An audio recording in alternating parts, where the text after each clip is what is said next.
Hello everyone, this is CJNovo992 and today we're back for another brand new video and I'll just give you a few seconds ladies and gentlemen because me and thee, we know why we're here. It is Old Firm time again and it's not only that that's bringing this weird vibe that's actually in here. I don't know if you'll agree with this people, but there's an added layer on this already horrendous, terrifying, exciting, explosive weekend. There's another layer as we have the same coin but two different actual sides yet, because on one side you have Celtic looking at Rangers knowing this is Rangers' last opportunity to win something and looking to put their foot down in their throat and end Rangers' season right here, right now, whilst on the other hand you've got Rangers knowing this is their last chance to win silverware this season, looking to fight and put the foot on Celtic's throat and say, hey, we are still here. So it's going to be very, very interesting to see how this weekend unfolds, and it'll tell us a lot, and I mean a lot, about these players, this team, the managers. So let's get into it. Now, before we do go any further on with today's video though, just a friendly reminder, we are trying to reach 60,000. I know Old Firm time can sort of bring a toxicity around the air and get everyone fighting and arguing with each other, but we are trying to reach 60k here, so if you enjoy the channel and you want to help the channel, please consider hitting that like button or hitting that subscribe button, or if you want to wait to see if this video is worth hitting a like button for, that is completely fair. I'll try to earn that in the next couple of minutes. And that leads me to the actual video, because we've got a sort of plan with these types of previews and everything. There's always the oppositional preview when we talk about Rangers, then we end with a prediction. But I'll be honest, let's address the elephant in the actual room. We have played Celtic a tremendous amount recently, people. In fact, we last made a preview video on the Celtic side just almost 3 weeks ago, and again, I could just sit and rip the arse out it and do this and take advantage of people who's tuning in. That's just no me, people. I feel like if you're taking time out of your day to sit and watch and listen to this guy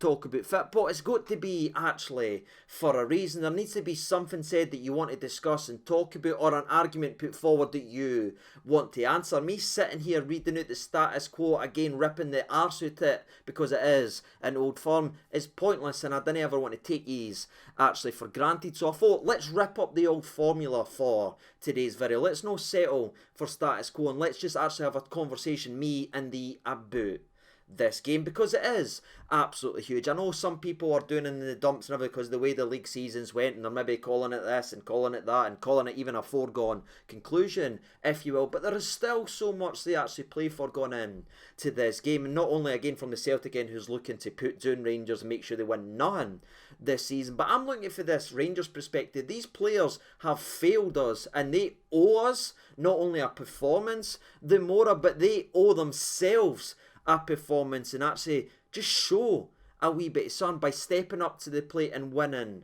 the semi-final to get us in to the final, where again, winning one trophy, a League Cup or a Scottish Cup, is never enough if you're a Rangers player, in my opinion. But in terms of what is left to play for this season, this is now their biggest priority, and it better be played to that aspect, where again, you know, the other side, you know, Celtic will be coming in this game looking at it wanting to complete a treble and again show where they stand and back up the league position with a dominant cup performance. And the cold hard facts, people, before we really get lost in the conversation about this side versus the Celtic side, one goal separating it, blah blah blah, the cold hard fact is, if you look at it as a collective, Celtic have been just a much better side than us this season. That's the cold hard facts. But again, facts didn't go out there and play football. There's not going to be a 13-point difference. This is a cup game. This is all or nothing. This is an Old Firm.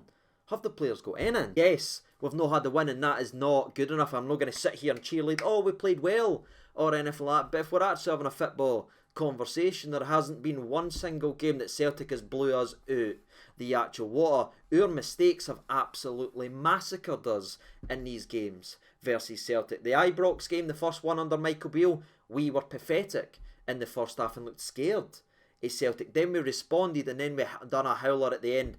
Poor substitutions for Michael Beale, bringing on the likes of Sands and Scott Wright, murdered the game, handed the reins over to Celtic. They scored about 17 deflections into the back of net to grab a late equaliser. The cup final, ladies and gentlemen, there were spells in that game where Celtic battered us, but then there were spells where we did. Again, Beale, I wasn't too happy about that. But again, Sakala misses an open goal, ladies and gentlemen, with how poor we were in that game. Sakala missed an open goal to make it 2 each. So you look at these games, and even the one that I obviously made about a 35-minute video ranting and everything like that and discussing my thoughts and opinions, again, it was self-inflicted nonsense where we hurt ourselves and Celtic took advantage because they've got good enough players to take advantage. So I just wanted to address that and address the mindset and the stuff I'm seeing in the media about how good this Celtic is compared to Rangers. When you look at them, when they've played each other under Michael Beale, there hasn't been one standout performance. Celtic's had the spells, and if you ask me who's looked better the majority of the games, I would say Celtic, but there is no way and no point in me sitting here pandering to the nonsense that I'm seeing that they are so much better than us, and they've proved it and battered us in these games. They haven't. Yes, they've ran away with the league. We have been shocking, ladies and gentlemen. I mean, we were at one point about November, December, one call away from me playing centre half for Rangers this season. So absolutely terrible, and Celtic's been the phenomenal force that they've been, but when they've came face to face, for me, there's not been too much actually in it. And again, it's been mistakes that's determined this actual game, whether it's been on the dugout or on the actual part. Celtic's made very few, and Rangers have made bloody many. Now, I know this video will probably get clicked now, and there'll be people just can't really compute what I'm actually saying here and saying, well, look at the league table, blah, blah, blah. I get that. I've said that. These are phenomenal side. All I'm saying is when it comes eye to eye, it hasn't been too drastic in my opinion, where both teams have had spells and both teams could have won it. The team that's won it and separated it, the mace, has been the teams that's made the less mistakes. And I think coming into this game, this semi-final, with what's on the cards, it will be the exact same situation. I don't think one team will blow the other team out the water. Again, I could be wrong in that aspect, but I expect it to be a battle, and I expect the team to be happier and celebrating as a fan base tomorrow will be the ones who's made the less mistakes. That's the fine margins in games of football, in my personal opinion. So that's my thoughts on this. They're so much better than this and this and this. Yes, we didn't like a lot of the players in the Rangers team, but when it's came to battling, there's been battles right there, and that's what we want to see actually coming into tomorrow. But kind of moving away from Celtic, because again, there's only so many times I can say they're a phenomenal attacking side without me making me sad.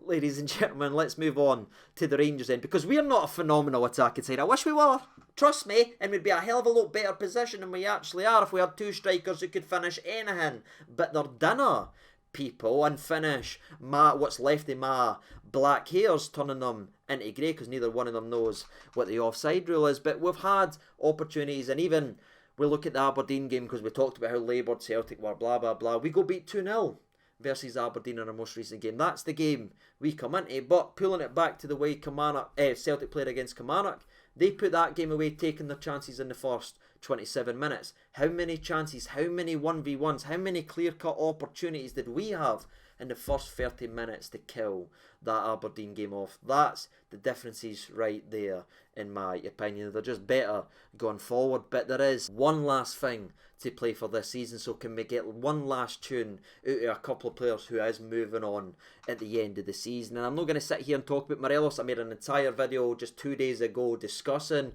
Alfredo, so go ahead and check that if you haven't, breaking down everything there is, including his record versus Celtic, which has been stinking. But the likes of the returning Ryan Kent, we have heard now that Ryan Kent has trained ahead of this game, and it's quite evident, especially to me, that I think he will be moving on. And if there is one player, it doesn't matter if you like him now or you didn't think he's been good enough this season, if there is one player that can make sure we have a successful day, the Mora, it's that man right there. But it's all done to these players' mindsets, and it's something we've spoken about it before. These players are leaving us at the end of the season. How these want to be remembered? These want to be remembered as the boys who gave us a couple decent years, one good one where we won star, and then other years where they fell away and they slipped out the back door? Or do you want to roll your sleeves up and give the fans one more time to sing and cheer your name and be remembered for leaving that way? That even though you were leaving, you didn't down tools, you didn't give up, you pulled your bloody socks up and gave one more game